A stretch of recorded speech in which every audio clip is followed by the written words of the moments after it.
Sa loob, isang legal na dokumento ang nakalagay. Isang marriage contract.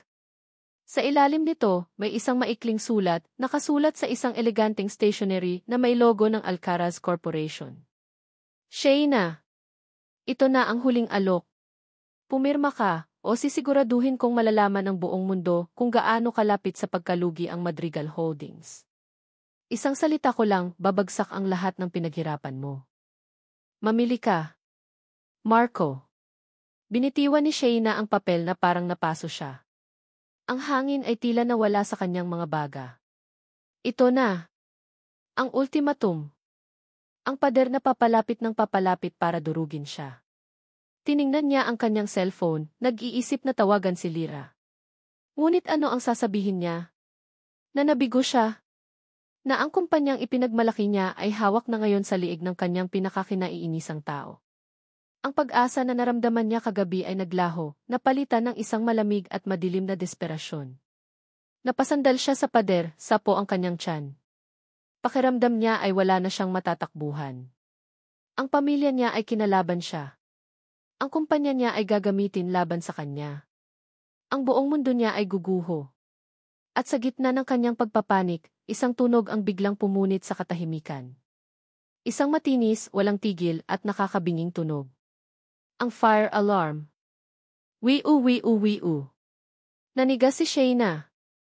Sa isang iglap, ang kanyang isip na sanay sa krisis ay kumilos. Sunog.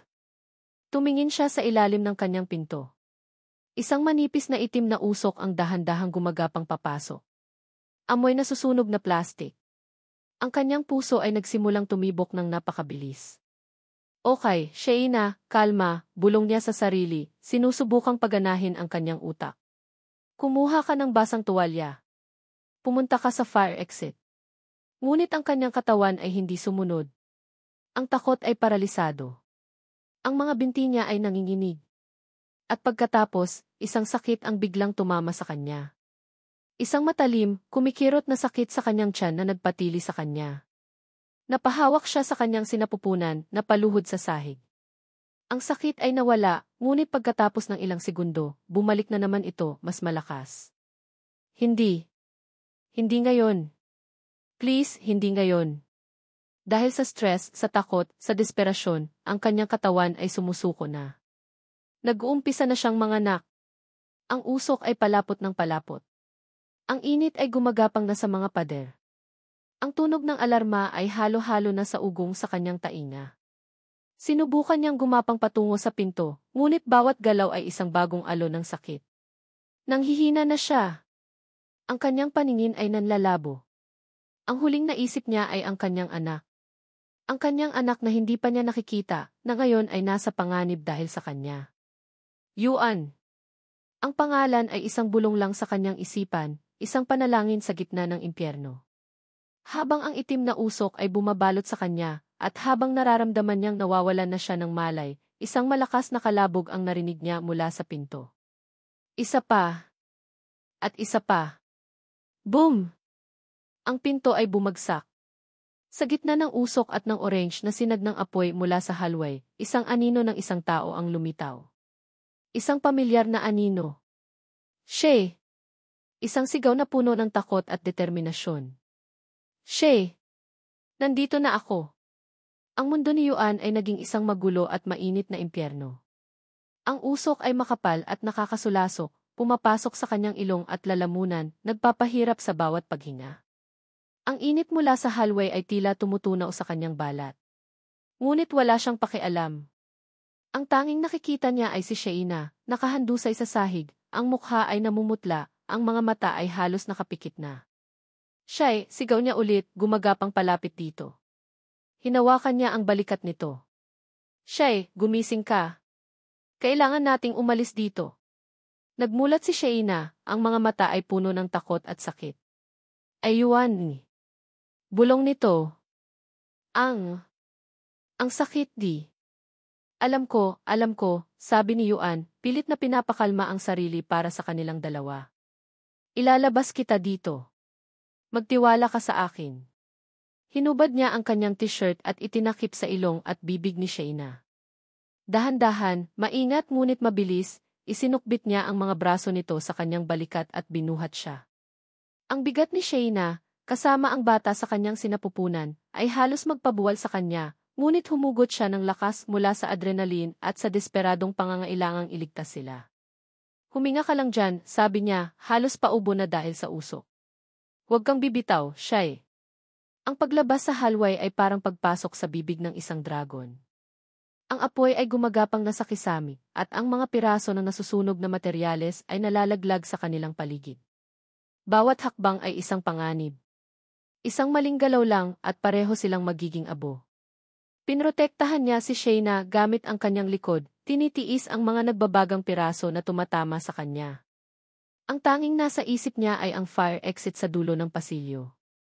Ilang metro na lang. Konti na lang. Nang sa wakas ay marating nila ang pinto ng fire exit at masipan niya itong bumukas, ang malamig na hangin mula sa hagdanan ang sumalubong sa kanila. Napaluhod si Yuan sa pagod, ngunit hindi niya binitiwan si Shayna. Habang pababa sila ng hagdan, kasabay ng iba pang mga residente na nagpapanik, naramdaman ni Yuan ang paghigpit ng hawak ni Shayna sa kanyang braso. Sigaw nito, ang mukha ay naggangalit sa sakit. Yuan, manganganak na yata ako. Mas lalo pang bumilis ang kilos ni Yuan. Sa lobby, sumisigaw na siya para humingi ng tulong. Tulong! May manganganak! Kailangan namin ng ambulansya.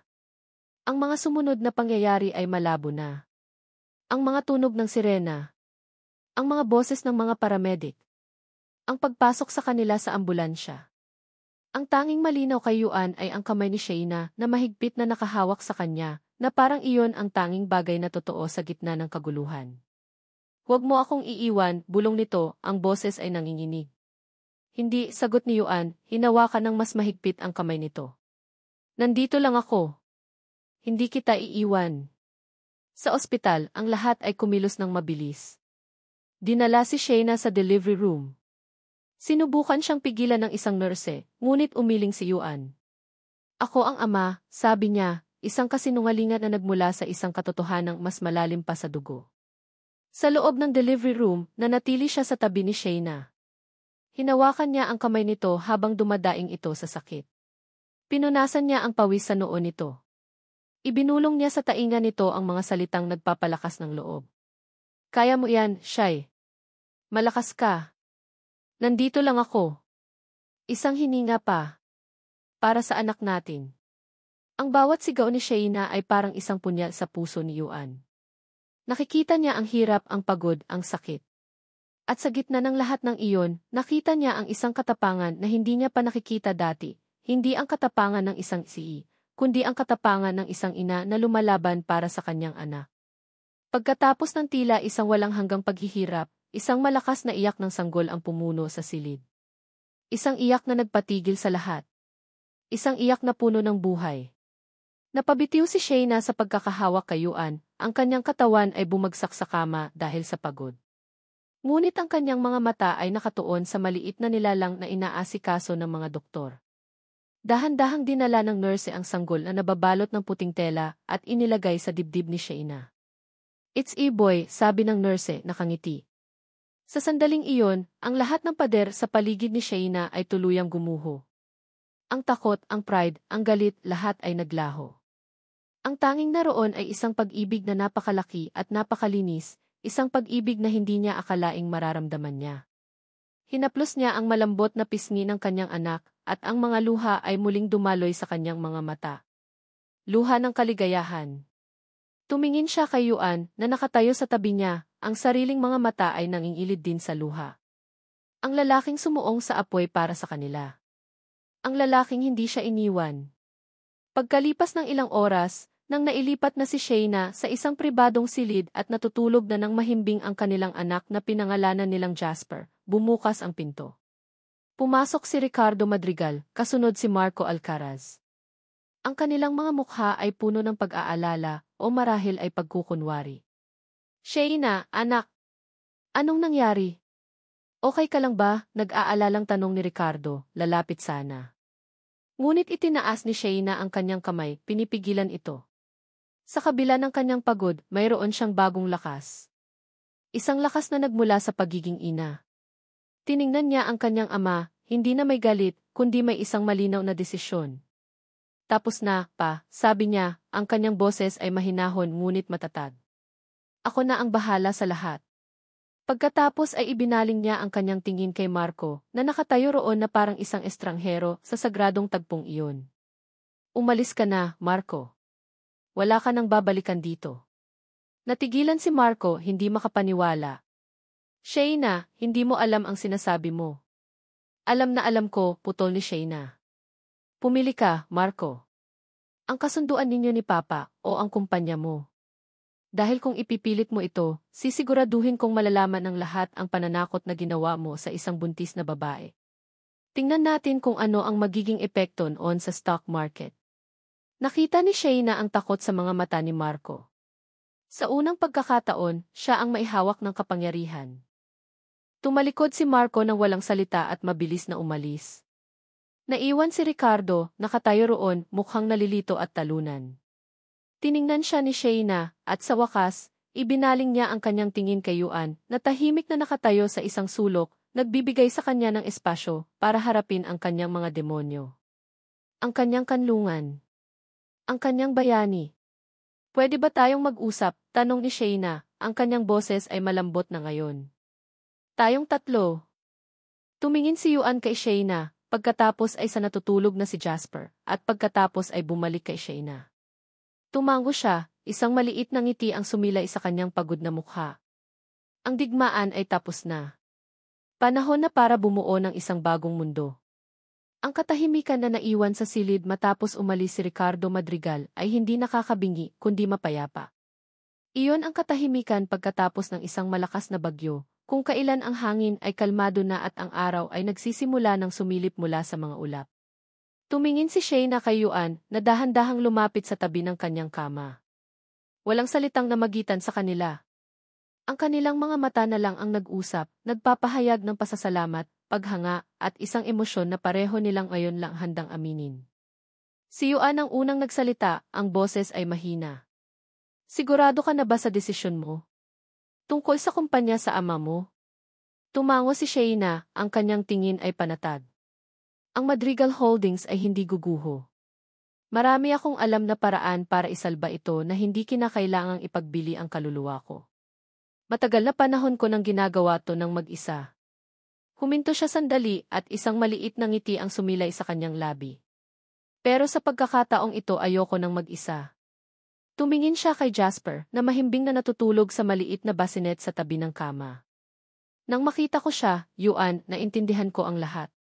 Ang tagumpay, ang pera, ang pangalan, wala lahat yon kwenta kung wala kang pamilyang uwian. Isang tunay na pamilya. May kinuha si Yuan sa kanyang bulsa. Isang maliit at tila sunog na bagay. Isa iyong maliit na laro ang eroplano na gawa sa kahoy. Nasa unit mo ito, sabi niya. Nang bumagsak ang pinto, ito ang isa sa mga unang bagay na nakita ko. Mukhang luma na. Kinuha ito ni Shayna, ang kanyang mga daliri ay marahang hinaplos ang uling sa kahoy. Regalo ito sa akin ng lolo ko. Sabi niya, para daw hindi ko makalimutan na kahit gaano kataas ang lipad ko, kailangan ko pa ring lumingon sa baba. Napaluha siya. Nakalimutan ko na iyon, Yuan. Masyado akong nabulag sa pag-abot ng mga ulap. Hindi pa huli ang lahat, mahinang sabi ni Yuan. Sa mga sandaling iyon, ang lahat ng pag-aalinlangan ni Shayna ay naglaho. Tumingin siya ng diretso sa mga mata ni Yuan. Yuan, salamat. Iniligtas mo kami. Iniligtas mo ako sa maraming paraan. Ginawa ko lang kung ano ang tama, sagot niya. Hindi pagtatama ni Shayna. Ginawa mo ang higit pa sa tama. Ipinakita mo sa akin kung ano ang tunay na ibig sabihin ng pag-aalaga, ng pagsasakripisyo. Ipinakita mo sa akin kung ano ang pag-ibig. Hinawakan ni Yuan ang kanyang kamay. Shayna, gusto kong maging ama kay Jasper. Hindi lang sa pangalan. Gusto kong palakihin siya, alagaan, maging bahagi ng buhay niya at ng buhay mo. Araw-araw. Gusto ko rin yan, sagot ni Shayna, ang puso ay puno ng kaligayahan. Ngumiti si Yuan, isang iting puno ng pag-asa.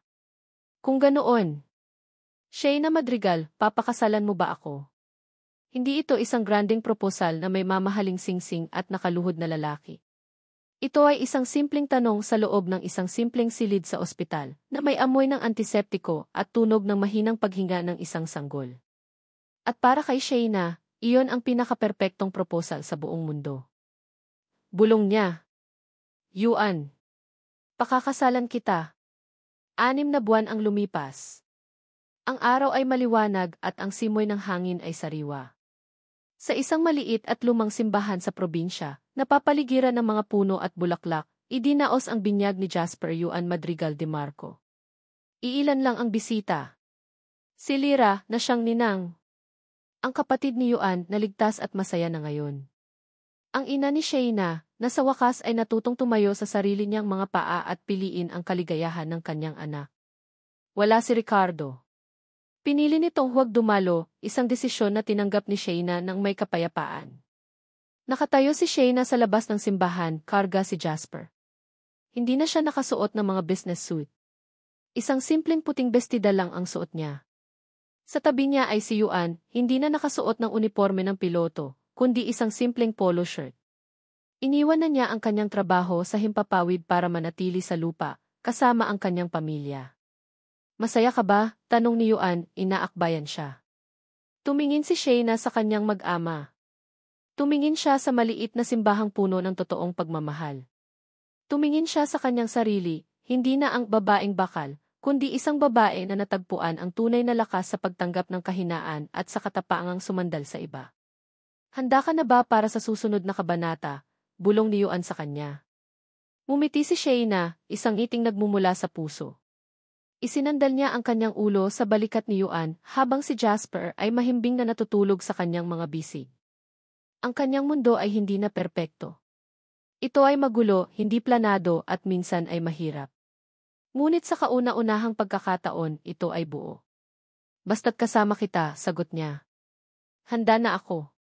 At dito nagtatapos ang kwento ni Shayna at Yuan. Mga minamahal naming tagapakinig, maraming salamat sa inyong walang sawang pagsubaybay sa bawat kabanata ng kanilang buhay. Mula sa takot at pag-iisa ni Shayna, hanggang sa tapang at pag-ibig na ipinakita ni Yuan, hanggang sa pagsilang ng isang pamilyang binuo ng pag-asa. Habang isinusulat ko ang kanilang kwento, naramdaman ko ang bawat sakit, bawat pagkabigo, at bawat munting tagumpay. Nais kong iparating na ang buhay, tulad ng kwentong ito, ay hindi laging perpekto o naaayon sa plano. Minsan, sa gitna ng apoy at kaguluhan natin natatagpuan ang mga bagay na tunay na mahalaga. Ang pag-ibig na dumarating sa hindi inaasahang pagkakataon. Ang lakas na nagmumula sa pagtanggap na hindi natin kailangang harapin ang lahat ng mag-isa. At ang pamilya, na hindi nasusukat sa dugo, kundi sa pagmamahal na handang manatili at lumaban. Sana po ay may napulot kayong aral at inspirasyon sa paglalakbay ni Shayna at Yuan. Ang kanilang istorya ay isang paalala na ang tunay na kaligayahan ay hindi matatagpuan sa pagkontrol sa lahat ng bagay, kundi sa katapangang buksan ang ating puso sa mga posibilidad na hindi natin inakala. Muli, mula sa kaibuturan ng aking puso, maraming salamat. Hanggang sa susunod nating pagkukwentuhan. Ano ang pinakapaborito ninyong bahagi ng kanilang istorya? E-comment niyo lang po sa ibaba. Gusto naming marinig ang inyong mga saloobin. 2 pink na linya. Hindi gumagalaw si Shayna. Nakatitig lang siya sa maliit na piraso ng plastik sa kanyang kamay na parang iyon ang pinakamabigat na bagay sa buong mundo. Ang bawat sulok ng kanyang maluwag at eleganteng banyo, mula sa Italian marble tiles hanggang sa gintong gripo, ay tila naglalaho. Ang tanging totoo sa sandaling iyon ay ang 2 linyang iyon. Isang hatol. Isang sentensya. Isang malamig na takot ang dahan-dahang gumapang mula sa kanyang tiyan paakyat sa kanyang lalamunan. Siya si Shayna Madrigal. Ang SEC ng Madrigal Holdings. Ang babaeng bakal na nag-ahon sa kanilang pamilya mula sa bingit ng pagkalugi. Ang buhay niya ay isang perpektong tore na itinayo niya sa pamamagitan ng disiplina, sakripisyo, at higit sa lahat, kontrol. Ngayon, ang 2 pink na linyang ito ay parang isang demolisyon na bola, handang wasakin ang lahat ng kanyang pinaghirapan. Bumuntong hininga siya, nanginginig. Paano? Paano ito nangyari? Ang alaala ay pira-piraso at malabo. Isang corporate party sobrang daming tsampag ang desisyon na umuwi mag-isa dahil ayaw niyang makita ng kanyang driver na lasing siya. At pagkatapos blanko. Hindi blanko. May mga imahe. Malakas na tugtog. Kumukutitap na ilaw. At isang mukha. Hindi niya matandaan ang mukha. Pero naaalala niya ang damit. Isang uniporme. Isang simpleng uniporme na kulay abo at asul. Isang gwardiya. Napapikit si Shayna at isang alon ng hiya at pagkasuklam sa sarili ang bumalot sa kanya. Hindi pwede. Hindi ito maaaring mangyari. Sa gitna ng kanyang pagpapanik, umilaw ang kanyang cellphone sa ibabaw ng vanity counter. Ang tunog ng notification ay parang isang alarma ng sunog sa katahimikan ng kanyang banyo. Dahan-dahan niyang kinuha ito, umaasang isang email mula sa trabaho, isang bagay na kaya niyang kontrolin. Pero ang pangalan sa screen ay mas nagpatindi pa ng kanyang takot. Papa, anak, we need to talk about your future. Magkita tayo sa linggo. Dinner. Ang hininga ni Shayna ay tila naipit sa kanyang dibdib. Ang kanyang ama, si Ricardo Madrigal, ay isang taong may isang salita. Isang taong naniniwala sa tradisyon, sa tamang proseso, sa reputasyon. Para sa kanya, ang isang Madrigal ay dapat perpekto. Ang pagkabigo ay hindi isang opsyon. At ang magdalang tao ng walang asawa? Iyon ay hindi lamang pagkabigo. Iyon ay isang eskandalo. Isang kasalanan na hindi niya alam kung mapapatawad nito. Ang dalawang pink na linya ay isang personal na krisis. Ang text mula sa kanyang ama ay ginawa itong isang bomba na sasabog anumang oras. Kinailangan niyang tawagan ang nag-iisang tao sa mundo na makakaintindi. Hello, sagot ng inaantok na boses ni Lyra mula sa kabilang linya. Shay, alam mo bang 3:00 pa lang ng madaling araw? Lyra, nabasag ang boses ni Shayna. May problema ako. Agad na nagbago ang tono ni Lyra, naging alerto. Anong nangyari? Okay ka lang ba? Nasa kondo ka ba? Hindi sumagot si Shayna. Ang tanging narinig ni Lyra ay isang mahinang hikbi. Shay, magsalita ka. Tinatakot mo ako. Bibuntis ako, Lyra. Isang mahabang katahimikan. Narinig ni Shayna ang pag-upo ni Lyra sa kama. Ano? Paano? Kanino? Hindi ko alam, bulong ni Shayna, ang mga salita ay puno ng pait. Hindi ko matandaan. Ang naaalala ko lang ang uniforme niya. Lyra, sa tingin ko isa siyang gwardiya. Narinig niya ang malalim na paghinga ni Lyra. Okay. Okay, huminahon ka muna, Shay. Una sa lahat, kailangan nating siguraduhin. Baka mali lang yang test kit. 3 beses ko nang sinubukan, Lyra. Pare-pareho ang resulta. Sige, sabi ni Lyra, ang kanyang boses ay kalmado na at praktikal, ang boses na laging nagpapagaan ng loob ni Shayna. Ganito ang gagawin natin. Magpatingin ka sa obgyn bukas. Kumpirmahin natin. Pagkatapos, kailangan nating hanapin ang lalaking iyon. Agad na umiling si Shayna, kahit alam niyang hindi siya nakikita ni Lyra. Hindi. Ayoko. Anong ayaw mo? Shay, may karapatan siyang malaman. At may responsibilidad siya. Wala akong kailangan sa kanya, tumaas ang boses ni Shayna. Ang takot niya ay napalitan ng pride. Ako ang bahala dito.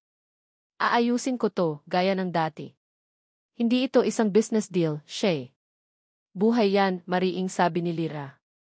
Huwag mong akuin lahat mag-isa. Pero hindi na nakinig si Shayna. Ibinaba niya ang tawag at itinapon ang cellphone sa kanyang malambot na kama. Lumakad siya patungo sa salamin at tiningnan ang kanyang sarili. Ang babaeng nakatingin pabalik ay mukhang pagod at takot, dalawang bagay na hindi niya kailanman hinayaang makita ng iba. Huminga siya ng malalim. Control. Kailangan niyang bawiin ang kontrol. Ibinalik niya ang kanyang buhok, naghilamos ng mukha, at nagsuot ng kanyang mamahaling silk robe. Lumabas siya sa kanyang malawak na balkonahe, ang lugar kung saan niya laging pinaplano ang kanyang mga susunod na hakbang. Ang mga ilaw ng Bonifacio Global City ay kumikinang sa ibaba, isang testamento sa kapangyarihan at tagumpay. Dito, sa itaas ng lahat, nararamdaman niyang ligtas siya.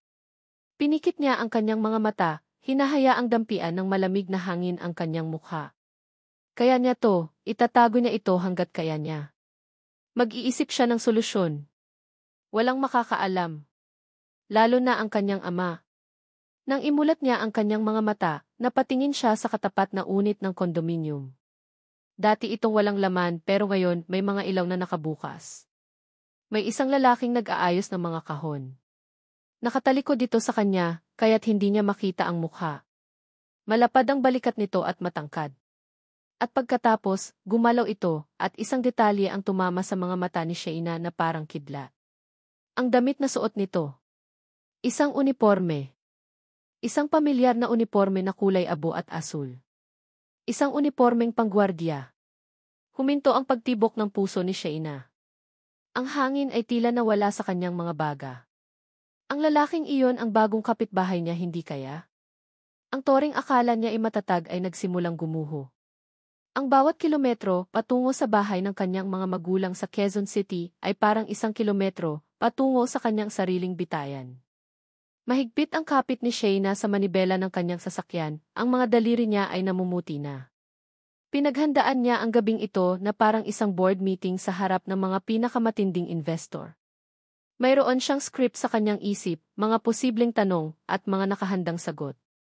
Ngunit alam niya, sa kaibuturan ng kanyang puso, na walang halaga ang anumang paghahanda kapag kaharap na niya si Ricardo Madrigal. Ang bahay ng mga Madrigal ay hindi isang simpleng tahanan, isa itong monumento sa tradisyon at tagumpay. Malaki, puti at napapaligiran ng isang hardin na laging perpektong inaalagaan. Para kay Shayna, iyon ay isang palasyo at isang kulungan. Pagpasok niya, ang katahimikan ang unang sumalubong sa kanya. Ang mahinang tunog lamang ng mga kubyertos mula sa dining area ang maririnig. Nandoon na silang lahat, ang kanyang ina na si Elena, na laging may bahid ng pag-aalala sa mukha, ang kanyang 2 nakababatang kapatid na pareho ng may asawa at anak, at ang kanyang ama, na nakaupo sa dulo ng mesa, ang hari sa kanyang kaharian. "You're late," sabi ni Ricardo, hindi man lang nag-aangat ng tingin mula sa kanyang pagkain. Hindi iyon tanong, kundi isang pahayag. "May tinapos lang po sa opisina, pa," sagot ni Shayna, umupo sa kanyang nakatakdang upuan. Nagpatuloy ang hapunan sa isang nakakabinging katahimikan. Puro mababaw na kwentuhan lang tungkol sa mga apo, sa negosyo ng kanyang mga bayaw. Alam ni Shayna na ito ang kalma bago ang bagyo. Hinihintay lang ng kanyang ama ang tamang sandali. At dumating nga ito. Pagkatapos ng dessert, habang nagliligpit na ang mga katulong, tiningnan siya ni Ricardo. "So, Shayna, ang future mo." Iyon ang sinabi ko sa text ko. Napalunok si Shayna. Naramdaman niya ang mga mata ng lahat na nakatuon sa kanya. "Ito na." Huminga siya ng malalim. "Pa, may kailangan po akong sabihin sa inyo." Tiningnan niya ang kanyang ama, pilit na pinatatag ang kanyang boses. "Hindi po ako makakapag-asawa sa ngayon." Kumunot ang noo ni Ricardo. "Anong ibig mong sabihin? May problema ba sa trabaho?" Umiling si Shayna. "Hindi po. Personal po ito." Itinuon niya ang kanyang mga mata sa isang punto sa pader sa likod ng kanyang ama, hindi kayang salubungin ang tingin nito. "Buntis po ako." Kung may nahulog na tinidor sa sahig, marahil ay iyon na ang pinakamalakas na ingay na maririnig sa buong Metro Manila. Narinig niya ang mahinang pagsinghap ng kanyang ina. Nakita niya sa gilid ng kanyang mata ang pagkagulat sa mukha ng kanyang mga kapatid. Pero hindi siya gumalaw. Ang tanging mahalaga ay ang reaksyon ng lalaking nasa harap niya. Si Ricardo ay hindi nagsalita. Nakatitig lang ito sa kanya, ang kanyang mukha ay isang blankong maskara. Bawat segundo ng katahimikan ay parang isang dagok sa dibdib ni Shayna. Inihanda na niya ang sarili para sa sigaw, sa galit, sa pagtatakwil.